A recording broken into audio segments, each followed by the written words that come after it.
Hi, hey, and hello there. Obi-Han here, and welcome back to the Comic High Ground. Alright, sorry to have y'all waiting a little bit for this review. These issues come out in the middle of the week, in the middle of a workday, and it's kind of hard to kind of go record and edit and everything in the middle of a work week. So I get these to you all as fast as I can, but luckily I don't think I had you waiting too long. The issue came out this past Wednesday. It's only been like 4 or 5 days. If that. So yeah, I'm not gonna hold you because this is an exciting issue and it has some big things happening in it. So let's just get right to it, because this issue starts out where the other one left off. We have Richard and Felicia coming across each other, and basically she's like, "Yo, Spider-Man, you hurt my dad," and he's like, "Yo, that wasn't me. That chill, that wasn't me." And she's like, "You're Spider-Man, aren't you?" And then he basically makes movie Spider-Man mistake 101, which is taking his mask off, and he's like, "Yo, that it wasn't me. Okay, chill." And she's like, "Well, you're a kid," and he's like, "Well, I'm 15 and a half. You know, give me my right number. You know, I ain't no kid. I'm 15 and a half." And then she's like, "Well, I'm 16 and a half." So at that point, that's kind of that tells you what the story is with them, because we see them one more time in this issue. Then that what's going on with Richard and Felicia isn't that important, but I'm sure it's going to be important down the line. But for the purposes of this issue, no, it's not really important. So we go ahead and get to Peter and Harry now, and they're riding this raptor. This is the same raptor that Peter manhandled in the previous issue, and it's hilarious because it's like, I don't know where they got the rope from, but they basically had this rope, they wrapped it around the raptor, and they're riding it like a camel or a horse. So I guess Peter dominated the raptor. It's like, no, yeah, you serve me now. Yeah, yeah, we're gonna use you as transportation. So they're riding this raptor, and Peter this whole time is like there's two thought bubbles. There's whatever Harry has going on in his head, which in the grand scheme of things isn't too important, but what is important is what Peter's saying, because he keeps saying on these different panels, they know about MJ and the kids. They know about MJ and the kids. They know about MJ and the kids, and that's like repetitive. That's what he keeps on thinking. And it's so awesome to see the correct way, or the correct writing for Peter, if you will, because this is Peter Parker to the T. Like he's in this mortal danger with Harry. They don't know where they are. They're in this jungle that has dinosaurs. They're being hunted by a madman, and all he can think of is they know about Mary Jane and the kids. I've got to get to them. And that right there, that's Peter Parker through and through. And kudos to Hickman for really nailing that. But while Peter is thinking this, Harry eventually interrupts him, like, "Peter, are you listening to me?" And he's like, yeah. And Harry's mindset is, he's kind of in this mindset of, yeah, we need to get out of here, but we need to take care of Kraven. Peter's mindset is more so, look, we'll deal with Kraven when we get out of here and make sure our families are okay. That's first priority, is make sure our families are okay. So at that point, they're definitely having a disagreement in how to handle the situation. But we'll kind of revisit that in a little bit, because as we see here, Kraven is actually watching them on a sniper, and he snipes the raptor. So he snipes the raptor. The raptor falls down because he pretty much popped it, like he pretty much popped the raptor, like right. He popped the raptor right in the head, and yeah, I mean, the raptor's not bulletproof, so the raptor goes down. But when it goes down on Harry's leg. So Peter is fine, because I think Peter hopped off the raptor at that point.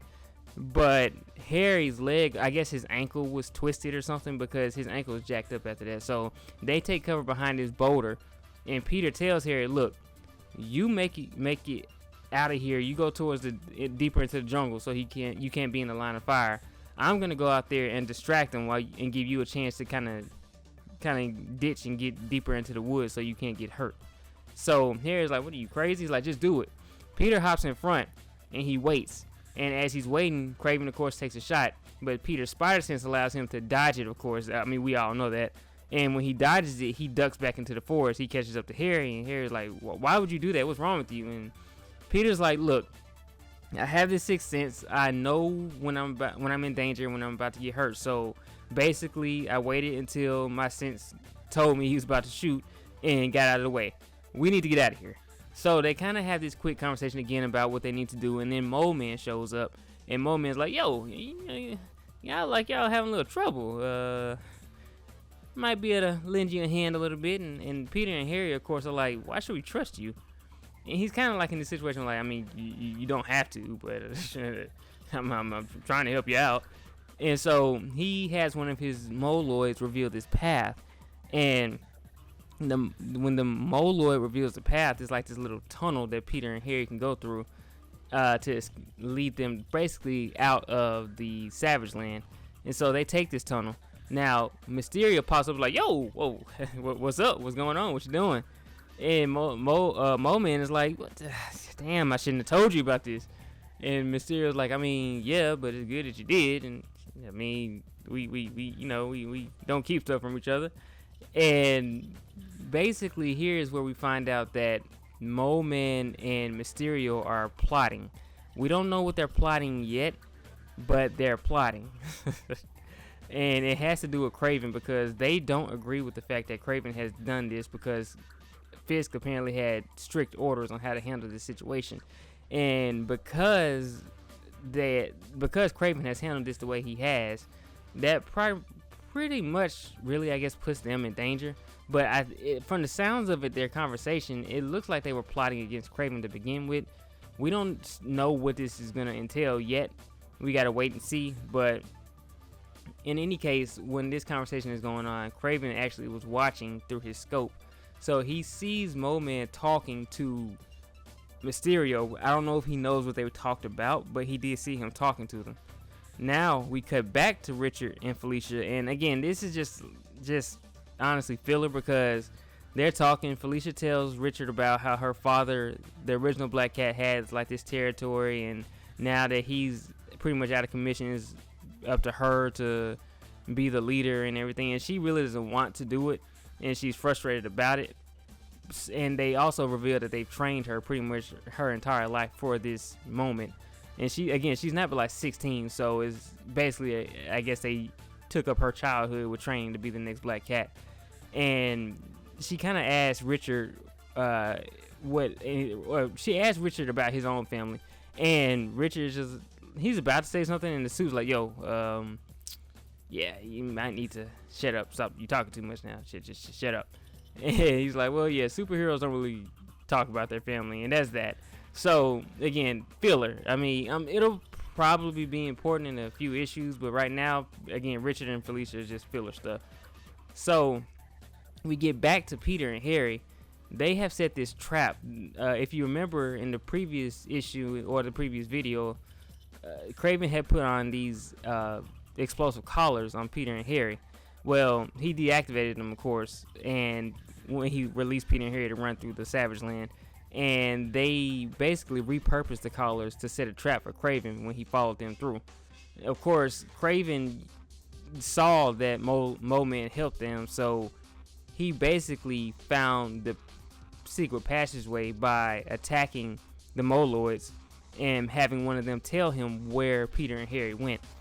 So as Peter and Harry are walking through trying to get to the exit, they're cut off by Kraven with this machine gun out of nowhere, which is kind of wild to see Kraven the Hunter using a machine gun. Is not usually, I've seen him use sniper rifles, I've seen him maybe use a gun here and there, shotgun here and there, but the machine gun, that's a new one. I don't think I've seen Kraven the Hunter rock a machine gun. So he opens up on them. Peter's spider sense goes off. He gets Harry out of the way, and he lures Kraven back to the collars.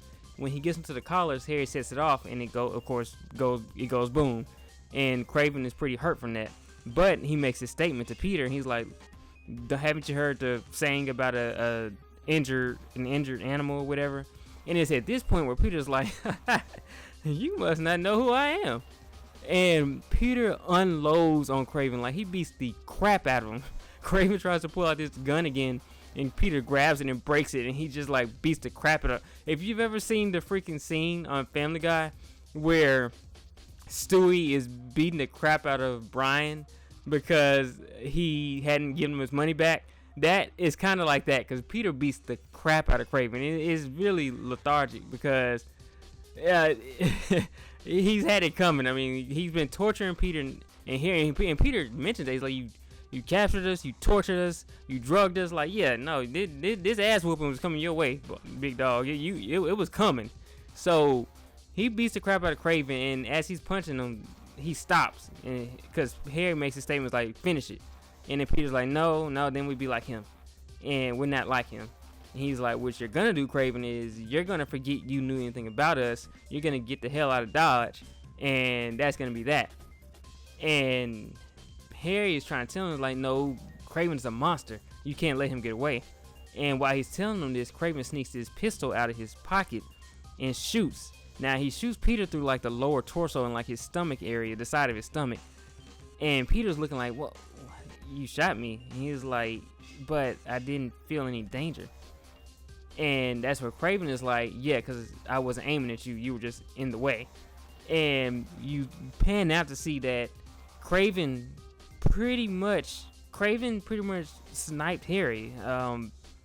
And that Harry's out. Like, I don't know how to say it because of YouTube, but for lack of a better phrase, is basically game over Harry. And Peter goes off at that point. Like, think Goku going off on Frieza because of what he did to Krillin going off. Like, Peter again unloads on Kraven. He's like, "What did you do?" And so he's just beating into him, and then Mysterio rolls up and he's like, "Yo, hey, look, I know you can beat him within an inch of his life, and that's cool and all, but I just need to let you know we got plans for this dude, and if you do that, then I'm gonna have to bring my attention to you, and you don't want that. Don't you have a family you got to get to?" So Peter at that point is like, "Okay, yeah, I need to get back to my family," and dips out. So again, whatever plan this is that Mysterio has, or Mysterio and Mole Man, they need Kraven alive for it, which means I'm sure that things aren't going to go well for Kraven going forward in this series, because whatever they're plotting, if Mysterio went as far as to go out his way to stop Peter from beating him, that means they're going to use him for something. And at that point, Peter himself, before he left, he did ask Mysterio, like, "I mean, you know about my people," and Mysterio like, I don't know nothing about you, man. You're Peter Parker, right? I mean, I don't know nothing. Get your ass out of here. So yeah, that's why Peter left. But we cut to Peter's home, and Mary Jane's kind of sitting there in the living room, and Peter kind of stumbles in there, and she's like, "Where have you been? You're bleeding. What's going on? What's going on?" And Peter is kind of in tears, and he's like, "They got here." And Mary Jane is like, "Well, okay, what do we do?" And he's like, "We gotta run." And that's where the issue closes out. Whew. When I tell y'all, I could not have predicted this, because I just knew that we were gonna get a Spider-Man Green Goblin fight. I knew that Peter and Harry were gonna come to blows at some point. But the fact that they didn't, the fact that they handled it like this, I mean, Hickman surprised the heck out of me. And he has done that a few times throughout this run. But that's good, because it's nice not to be able to predict what's gonna happen in the story. I mean, if you've been following Spider-Man for however long you've been following them, I've been following them since like the '90s series, so it's been about roughly almost 30 years. But when you follow Spider-Man this long, you know the beats of a Spider-Man story. You start predicting things, and the fact that Hickman has pretty much made his story unpredictable is a very good thing. It's a nice feeling to have, and it's better than the 616 stories, because the 616 try to do things differently in their way, and their different is bad, because it's not a good different. It's a F you to the fans different, and that's where the problem lies when you talk about the 616 versus this new Ultimate stories. They're unpredictable in a good way. So we're at this point now where it's like Peter is back to being on his own. He doesn't have that teammate. He doesn't have a support system with Harry. He doesn't have somebody who can help him on the field, unless Richard keeps the Pico suit and continues to help him as a secondary Spider-Man. Now, I don't quite see that happening, only because Peter is really protective of his wife and kids. So I don't see him allowing Richard to go out into the field continuously. But at this point, I'm almost to the point where I'm gonna stop trying to predict things, because Hickman is definitely just kind of subverting all expectations. Like, well, I think the story's gonna happen like this, and then Hickman's like, nah, buddy, nah, you're over there. I'm right here in this lane, and you're way over there. You're all the way out track. So trying to predict this is not the best thing in the world to do, but it's fun to I guess at least give it a try. So this issue was wild, and I don't know. I have no idea where they're gonna take this. I don't see Peter and his family really leaving the city. I don't know how they're not gonna do it, but I don't see them being able to get away. I really feel like this is gonna be an instance where Peter's just gonna have to pretty much put his boxing gloves on and just beat the crap out of everybody who is a threat to his family, and go from there. So yeah, that's pretty much this issue. I can't wait for the next issue because I really want to see where this is going. Hit that like button if you liked the video. Drop a comment. What did you think about this issue? What did you think about what happened with Harry? I mean, that's still wild. What do you think is gonna happen next? And what do you think Mole Man and Mysterio's plans are when it comes to Kraven? Because that's a big mystery that really will be interesting to see how it plays out as well. So again, drop your comments on that. Hit that subscribe button for more, and remember, we have the high ground. Catch you later.